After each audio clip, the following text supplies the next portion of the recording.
Madame, Monsieur, bonsoir. Merci de rester fidèle au programme de CVK, Canal Vim Kwega. Vous êtes à l'émission Lisons ensemble et tout le plaisir est pour nous de vous retrouver. Et comment être délivré du joug de l'esclavage mental, comment être connecté à la clé qui garantit un succès durable, comment être libéré de l'esclavage générationnel, le processus de la réinvention, comment négocier votre vie pour la grandeur, comment utiliser la clé de la prière pour rendre le changement effectif. Ce sont là des questions qui trouvent leur réponse dans ce livre que je tiens ici, à savoir le livre Au secours, j'ai besoin de changement. C'est un livre écrit par le docteur Emmanuel Atouan, ici sur le plateau. Bonsoir docteur. Bonsoir. Merci de répondre présent à notre invitation. C'est moi qui va vous remercier. D'accord. Alors, vous venez de faire sortir un 5e livre, c'est votre 5e livre? Oui. Voilà, qui est édité en français et en anglais. Oui. L'ouvrage a été dédicacé au mois de juillet 2020. Il est titré Au secours. Pourquoi vous avez choisi de donner ce titre à votre 5e ouvrage? Voilà, merci beaucoup pour cette opportunité. Quand vous voyez ça, au secours, j'ai besoin de changement. Parce que dans la vie, chaque personne a besoin de changement. Parce que la vie ne peut pas continuer de façon que ça a été avant. Il faut qu'on crie pour le changement. Et puis, il y a des étapes, il y a des choses à faire pour pouvoir réaliser ces changements-là. C'est pour cela j'ai décidé d'écrire comme ça. Et puis, basé aussi sur le livre de Job, chapitre 14, verset 14, qui dit « Je vais attendre jusqu'à ce que mon changement va arriver ». Ok, d'accord. Alors, c'est un livre de 128 pages, hein, comme je le disais, édité en français et en anglais, et divisé en 6 chapitres. Voilà, 6 chapitres. On va attaquer premièrement le chapitre 1 qui parle de changer le scénario. Ici, vous parlez de quel scénario et comment doit se faire ce changement-là? Vous avez dans la vie même, c'est comme un théâtre. La vie même, c'est comme un théâtre. Et puis chaque théâtre, il y a des choses écrites. Il y a des scripts, il y a des choses qui sont écrites que les acteurs vont suivre dans la vie. Donc, cette chose est déjà écrite avant que nous, on est venus dans ce monde. C'est déjà écrit par Dieu. Comme un destin. Comme un destin. Okay. C'est qu'on devait réaliser dans ce monde. Mais c'était changé par le diable. Au moment au niveau du jardin d'Éden, les choses étaient changées là-bas. C'est pour ça que je dis, changer le scénario. C'est dans votre main de changer ce scénario parce que Jésus-Christ a déjà payé sur la croix. Mais ça là, c'est potentiellement parler. Mais vous-même, pratiquement par là, il faut que vous-même vous ouvriez, vous travaillez pour pouvoir réaliser ces changements-là. D'accord. Donc, si on comprend bien, Dieu a déjà tout planifié pour l'homme. C'est à l'homme maintenant de se mettre en action pour pouvoir rentrer dans cette destinée. Parce que ce n'est pas toute chose. Si vous ne faites pas quelque chose, vous ne pouvez pas réaliser des choses. C'est ça même qui est le défaut aujourd'hui de beaucoup de gens. Beaucoup de gens attendent que les choses vont tomber du ciel et puis il y aura les changements. Non, il y a des choses, il y a des actes à poser. Quelque part, vous voulez dire du travail, parce que dans un de vos documents, vous dites que le travail est le premier don de Dieu à l'homme. Oui. Parce que c'est le premier cadeau que Dieu a offert à l'homme, travailler le jardin. Oui. Et du coup, là, on doit travailler aussi pour pouvoir changer le scénario. Changer le scénario, parce que c'est très important. Quand Dieu a créé l'homme, les premières des choses qu'il a fait là, avant de donner une femme il a donné le travail.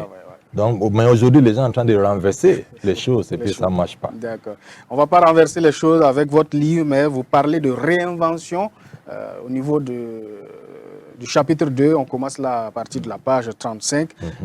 Réinventer quoi, selon vous? Non, ça, si on regarde les choses là, au niveau de quand on est né de nouveau, il y a des choses qui se passent. Par exemple, je vais vous donner une petite histoire. Si vous regardez, au moment qu'il y a un boxeur, on appelle Evander Holyfield, lui, il a fait les choses, à un certain temps, il a perdu les champions mondiaux. Parce qu'on a dit qu'il y a quelque chose, il ne se sent pas bien, il y a un problème cardiaque, il y a un problème de santé. Mais il est parti à l'église un jour, et puis il y a un pasteur qui lui dit qu'il sera le champion du monde encore. Il sera ça, mais il a commencé à travailler sur son mentalité. Oui. Il a commencé à travailler sur lui-même. Et puis après ça, il a rencontré Michael Tyson. En ce moment, on l'appelle l'homme le plus mauvais dans les histoires de boxing. De boxe, oui, Maintenant, après, il a gagné des victoires sous Mike Tyson. Mais parce qu'il a pris le travail pour réinventer. Parce que c'est un processus. Il a fait le travail sur lui-même pour pouvoir réaliser, pour pouvoir devenir ce qu'il est devenu. Parce que si on ne réinvente pas, on ne peut pas devenir ce qu'on peut devenir. Parce qu'on ne peut pas continuer de faire des choses comme ancien temps. Les choses ont déjà changé, mais il faut que nous aussi on change. Il faut s'adapter, il faut changer la façon de voir les choses pour pouvoir évoluer et surtout travailler sur le mental. Oui, il faut activer votre mentalité. D'accord. C'est très important. Parce que tout se passe d'abord dans la tête avant d'être... qu'on puisse voir ça dans la réalité. Oui, c'est ça. Parce que si la mentalité n'est pas changée, les captivités aussi ne peuvent pas changer. Okay. Alors, docteur, à partir du chapitre 3, on est au niveau de la page 59. On ne va pas rentrer trop dans les détails, mais là, vous parlez de reconnaître les saisons. Voilà. Quelles sont les saisons que l'homme doit reconnaître pour pouvoir expérimenter le vrai changement dans sa destinée glorieuse? Oui, d'accord. Il faut savoir d'abord, la saison, là, c'est quoi? C'est important parce que la saison, c'est le temps qui est fixé. C'est le temps opportun, laquelle les choses vont commencer à être agréables. Mais pour atteindre les saisons agréables, ce n'est pas facile. Parce que vous allez traverser beaucoup de choses avant que vous arriviez aux saisons là. Parce qu'il y a plusieurs saisons dans la vie. Il y a des moments, il y en a, il y a des moments, il n'y en a pas. Mais qu'est-ce qu'on peut faire pour avoir aujourd'hui et puis continuer d'avoir demain? C'est très important. Mais beaucoup de temps, les gens sont découragés parce qu'aujourd'hui, il n'y en a pas. Mais il n'y a pas le courage pour atteindre la saison. La plupart du temps, ça peut être une minute, ça peut être un mois, ça peut être 2 ans avant que la saison va arriver. Mais quelqu'un a déjà démissionné avant que la saison arrive. Ok, là, c'est pas bien. Non, c'est pas bien. Et vous parlez de l'impatience même. Oui, impatience, il y a beaucoup. C'est ça qui tue beaucoup de gens. Par exemple, il y avait un homme, il a trouvé un terrain là où il a trouvé de l'or, et puis il a fait sortir ça, il a gagné beaucoup d'argent, mais en temps, il a perdu les lignes. Alors, lui, maintenant, il a décidé de vendre le terrain. C'est lui qui l'a vendu, lui, il a fait quoi? Il a demandé aux experts pour venir faire des travaux sur le terrain. Et puis, ils ont vu qu'il est 3 mètres encore. De là où il y a l'or. Mais il a déjà vendu. Cela parle de la mort prématurée de la vision du visionnaire. Voilà. Puisque vous l'abordez à la page 63. C'est ça. Donc, il faut être tenace, reconnaître les saisons, être patient. Et fixer son regard vers Dieu jusqu'à l'aboutissement de la chose. C'est ça. Voilà. Et on tombe du coup sur la dynamique des idées. On revient encore sur la réinvention des choses. Ici, vous parlez des idées. Quelles sont les idées que l'homme qui veut évoluer, qui veut impacter positivement son monde, devrait nourrir chaque jour et chaque moment? Mais vous savez, chaque jour, il y a des idées qui tombent. Mais les gens jouent avec ces idées. Parce que sans idées, vous ne pouvez pas avoir les changements. Alors que aussi, idées, quand on parle d'idées, là, c'est ça qui est à la base de toute fortune dans le monde. Les gens qui sont grands aujourd'hui, ils sont grands parce qu'ils ont eu des idées qui sont venues et puis ils sont saisis cette idée. Parce que dans cette idée-là, c'est ça là où se trouve l'argent. Par exemple, la Bible dit, Exode chapitre 16, verset 4, je pense, il dit, je vais faire tomber de pain à partir de ciel pour vous. Et puis vous allez sortir chaque jour et puis ramasser chaque jour. Mais est-ce qu'il y a une boulangerie au niveau des ciels? Il n'y en a pas. Ça veut dire, c'est une façon de dire, je vais te donner des idées.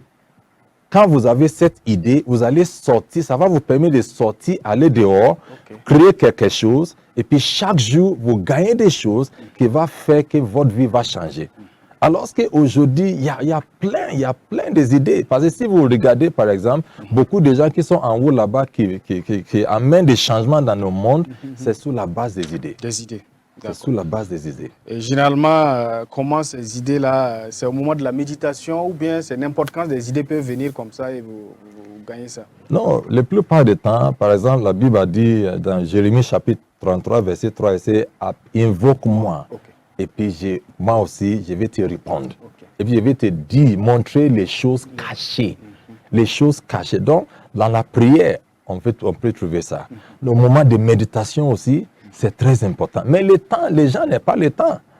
Aujourd'hui, les gens prient au moins 2 minutes et puis merci Seigneur, je sors, je reviens au nom de Jésus. Non, ça dépasse ça. Ça dépasse ça, oui. Les gens sont beaucoup impatients. Il faut prendre du temps dans la prière. Il faut prendre du temps. Il faut aussi sortir dans le terrain vide, aller s'asseoir, prendre du temps de méditation. Tout à fait. Il faut aussi jouer de musique et puis avoir des choses qui vont te inspirer. Mais les gens n'ont pas ce temps. Il y a plein de soucis qui a pris les dessus de beaucoup de choses. Ça, c'est pas bien. La transition est bien faite pour parler du chapitre 5 de votre ouvrage, où vous parlez de changement par la prière. Oui. Là, vous mettez un accent particulier sur la prière. Voilà. D'autres même qui disent que la prière doit être la respiration du chrétien. Vous, quelle est l'utilité de cette prière-là pour le chrétien qui veut réussir? Oui, c'est important parce que là-bas, on a parlé un peu de la vie de Jabès. Parce que quand vous regardez le livre, là où se trouve l'histoire de Jabès, oui. Vous voyez, il y a plein de gens, ils ont mentionné beaucoup de gens avant Jabès. Mais dès qu'ils sont arrivés chez lui, parce que lui, il a décidé d'avoir un changement dans sa vie. Parce que le fait qu'on vous a né pauvre, on vous a né pauvre, n'est pas dit que vous allez mourir pauvre. Parce que vous êtes là dans la vie pour changer des événements. Donc, il a parlé à Dieu. Il dit, Seigneur, oh Dieu, il faut changer, il faut me bénir en réalité. Parce que les gens le considèrent comme quelqu'un qui est béni, mais en réalité, il n'y a pas de choses à montrer. Donc, il a dit, non, moi, je suis fâché. Dieu, il faut changer mon histoire. Et puis, la Bible dit que rapidement, Dieu aussi a changé son histoire. Donc, il faut qu'on va changer les façons de prier. On va changer les façons de prier parce que c'est très important. Les gens prient, il y a des gens ils prient parce qu'il faut prier. Il y a des gens aussi qui trouvent plaisir pour prier. Il y a des gens aussi qui voient que si ma vie va changer, il faut que je prie. Donc, alors, lisons un peu dans la page 99, vous dites, dans la vie, vous n'obtenez pas ce que vous méritez, mais ce que vous négociez. La négociation est un marché comportant des implications et des conséquences, et la transition est bien faite pour parler du chapitre 6, où vous parlez du pouvoir de la négociation. Oui. Négocier dans quel sens? Négocier quoi? Négocier avec qui? Non, parce que la vie, comme je dis, c'est pas ce qui c'est ce qui vous négociez. Ça veut dire quand vous avez le pouvoir pour négocier, c'est très important. Dans les marchés, dans votre carrière, partout aujourd'hui, il faut négocier. Alors que beaucoup de gens partent dans le terrain sans savoir les techniques de négociation. Même dans la prière, c'est la négociation. Parce que je voulais dire quelque chose. Quand vous regardez le problème de Anne, quand elle a prié, elle a fait quoi? C'était une négociation. Parce que quand vous regardez, lui, elle sait qu'il y avait un problème qui est là. Elle sait qu'il y a un besoin. Il n'y a plus un homme de Dieu qui peut faire le travail comme avant. Donc lui, elle a demandé, si tu me donnes un garçon, un enfant, mal, voilà ce que je vais faire. Je vais te donner. Parce que Dieu même, c'est un homme d'affaires. Donc, il faut faire des vœux souvent. Il faut faire des vœux, mais connaître ce qu'il voulait faire. Parce qu'il sait qu'il y a un besoin. Dieu même a besoin de quelqu'un pour lui servir. Tout à fait. Donc, elle a fixé même le sexe de l'enfant avant que l'enfant est venu. C'est ça. Donc, c'est une négociation. Mais aujourd'hui, les gens partent au niveau de leur carrière même, ils n'ont même pas d'informations complètes. Et puis, ils vont aller négocier. C'est pour cela que beaucoup de gens perdent les choses sur le terrain. Parce que la Bible même a dit, les enfants de ce monde, ils sont plus sages que les enfants des royaumes. C'est ça qui est le problème. Il y a une histoire très intéressante donc, que vous racontez, c'est-à-dire l'histoire des jeunes qui voulaient se marier. Voilà, revenez un peu sur l'histoire, ils voulaient un habit traditionnel. Oui, parce que dans cette ville qu'on est en train de parler là, il y a un vieux là-bas qui loue les habits de mariage et puis voilà ça. Maintenant, il y a un jeune qui est venu pour louer cet habit, mais il a trouvé que le monsieur est en train de manger. Donc, le monsieur l'a invité pour venir manger. Et puis lui-même, il a lavé sa main pour commencer à manger. Donc, il y a un autre jeune aussi qui est venu pour le même but. Mais quand lui il est arrivé, il a dit, voilà ce que je suis venu faire. Et puis le monsieur dit que vous venez manger aussi, il l'a invité. Donc le monsieur dit non, je n'ai pas venu pour manger, c'est pour prendre les habits. Okay. Donc quand le monsieur a décidé de se mettre pour aller donner habits à ces jeunes-là, le premier qui est venu aussi a dit non, moi aussi je suis venu pour ça. Donc le vieux a dit que non, toi tu n'es pas venu pour ça, tu es venu pour manger. Donc ça veut dire qu'il y a des distractions dans la vie. Est-ce que tu sais ce qui te veut? Si tu ne sais pas ce qui te veut, il y a des distractions. Okay. C'est ça aujourd'hui qui est en train de tuer beaucoup de gens. Donc il faut avoir le regard fixé sur l'objectif, ce que vous recherchez, et ne pas vous laisser distraire par ce qui est à côté. D'accord. Alors, dans ce livre également, vous avez un message particulier au niveau, à partir de la page 111. Vous résumez là par un mot de fin. Quel est le message interpellateur que vous lancez à la jeune génération et même les hommes de Dieu, parce que ce livre-là s'adresse à tout le monde. Tout le monde, voilà. Parce que j'ai écrit là-bas, parce qu'on a écrit ici que les meilleures mains aidants qui peuvent vous aider dans la vie, ça se trouve dans la fin de votre main. Okay. Ça veut dire, même si quelqu'un va venir vous aider, il faut que vous-même commencez d'abord. Okay. Parce que les gens sont en train de courir à gauche, à droite pour chercher de l'aide, mais alors qu'eux-mêmes, ils font rien. C'est ça qui est très, très important. Le changement va prendre place dans votre vie quand vous commencez à prendre la responsabilité. La responsabilité. Parce que beaucoup de gens ne veulent pas prendre la responsabilité. Alors que le monde aussi est en train de changer. Le monde est en train de changer. Si vous voulez que quelqu'un vous aide, lui-même va vous demander, vous avez quoi? Pour commencer d'abord. Si vous dites, vous n'avez rien, la plupart des gens qui sont grands aujourd'hui, c'est comme ça. Ils vous demandent, vous-même, vous avez quoi? Comme ça, on va savoir, à partir de là, on peut aller maintenant pour vous trouver quelque chose. C'est comme Jésus qui a fait le miracle, il a demandé du pain et du poisson pour pouvoir multiplier pour multiplier pour les gens. Les gens ont pu manger. Donc, il faut vous inciter les gens ici à avoir un minimum. Oui, au moins un minimum. Avant de demander. Voilà. C'est très important. C'est très important. Et c'est une citation de John Mason que vous utilisez ici. La meilleure main aidante que vous trouverez est au bout de votre propre bras. Voilà. C'est-à-dire l'homme même doit être à mesure de venir en aide à lui-même d'abord, avant de prétendre demander quelque part. Voilà. C'est important. Et dans cette aide aussi, il y a un aspect de l'amour qui ressort. Voilà. Parce qu'il faut aimer aussi pour pouvoir aider. C'est ça. Est-ce que vous n'encouragez pas aussi les gens à pouvoir tendre la main aussi pour aider d'autres? Oui, c'est important parce que normalement aussi beaucoup de gens ont besoin de l'aide. S'il n'y a pas amour, on ne peut pas aider. S'il n'y a pas amour, on ne peut pas aider. Parce que oui, on voit beaucoup de jeunes qui sont prêts pour faire beaucoup de choses, mais aussi quelque part, les gens, à cause d'une chose, eux aussi sont déjà aidés, beaucoup de gens, mais les gens aussi n'ont pas reconnaissance. Oui, l'ingratitude. L'ingratitude est là, parce que même Jésus a dit ça. Il a guéri 10 personnes. C'est un seul qui est venu pour dire merci. Et puis c'est lui-même qui est venu pour dire merci, c'est un étranger. Donc c'est ça aussi qui est le problème. Donc si beaucoup de gens aujourd'hui, beaucoup de gens n'ont pas un esprit de reconnaissance. C'est pour ça, et puis ça aussi, ça ferme de porte. Ça ferme de porte. Donc il faut aimer pour pouvoir aider, mais aussi si quelqu'un vous aide aussi, il faut aussi être reconnaissant. D'accord. Je pense que c'est bien compris. Alors, je rappelle pour ceux qui viennent de nous prendre en marche que nous sommes avec le docteur Emmanuel Atouan. Il est le pasteur principal de la Maison de la Grâce Internationale. C'est une personne qui enseigne avec perspicacité et qui sait à la fois saisir et motiver son auditoire. Alors, pasteur, on va citer les titres de quelques livres que vous avez avant de conclure cette émission, parce que ce n'est pas le seul livre. Vous avez déjà fait sortir d'autres livres. On peut citer les titres.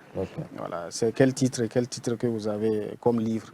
Le premier, c'était Toucher le ciel. Toucher le ciel, oui. Toucher le ciel. Le deuxième aussi, c'est, on appelle ça la Be Diligent, Rule Your World. Soyez diligent, gouvernez vos mondes. Aussi, le troisième, c'est How to Avoid Failure. comment éviter l'échec. Ouais. Et puis, j'ai aussi écrit Messi Messi 101. Ok. Dernière place, Breaking Through the Cloud. Through the Cloud, d'accord. Voilà. Alors, ça se trouve au niveau de Amazon. Amazon, ok, d'accord. On peut avoir cela. Et voilà, ce livre qui vient de sortir, hein, c'est édité en français, aussi en anglais. Voilà. Où est-ce que les téléspectateurs peuvent s'en procurer pour pouvoir le lire? Je pense que pour le moment, on peut avoir ça au niveau de l'église. Deuxièmement, au niveau des CRC, on est en train de voir comment on peut avoir ça. Et l'église est située dans quel quartier de Ouagadougou? Présentement au niveau de Kouritenga. D'accord. Alors, c'est un plaisir pour nous de vous recevoir sur ce plateau. L'émission tire vers sa fin. Est-ce que vous avez un mot à l'endroit des téléspectateurs et des amoureux de la lecture avant qu'on se dise au revoir? Oui, vraiment, merci beaucoup pour cette plateforme. Je voulais aussi, si vous me permettez, lancer aussi, je voulais aussi voir comment je peux aussi former des jeunes qui peuvent écrire, qui a le désir, le désir pour écrire, et puis aussi mettre ça là en ligne pour pouvoir vendre ça aussi en Amazon et puis beaucoup de chaînes, des choses comme ça. Et puis aussi, s'il y en a qui sont intéressés, il peut me contacter et puis comme ça on va les former comment faire ça. Laissez le contact. 70 58 30 03. D'accord. Alors merci bien Dr Emmanuel Latouan d'être passé sur ce plateau. Vous reviendrez quand vous voudrez, voilà, peut-être avec d'autres livres encore pour une autre émission. Merci et bonne suite dans votre carrière d'écrivain. Merci beaucoup, c'est moi qui va vous remercier. D'accord. Merci. Alors, téléspectateurs et téléspectatrices de Canal Vie Mkwega, ce sera tout pour l'émission Lisons ensemble de ce jour. Tout le plaisir est pour nous. En rappel, nous avons reçu le docteur Emmanuel Latouan qui est venu nous présenter son dernier ouvrage, Au secours, j'ai besoin de changement. C'est tout pour l'émission. Merci, restez toujours connectés sur Canal Vie Mkwega.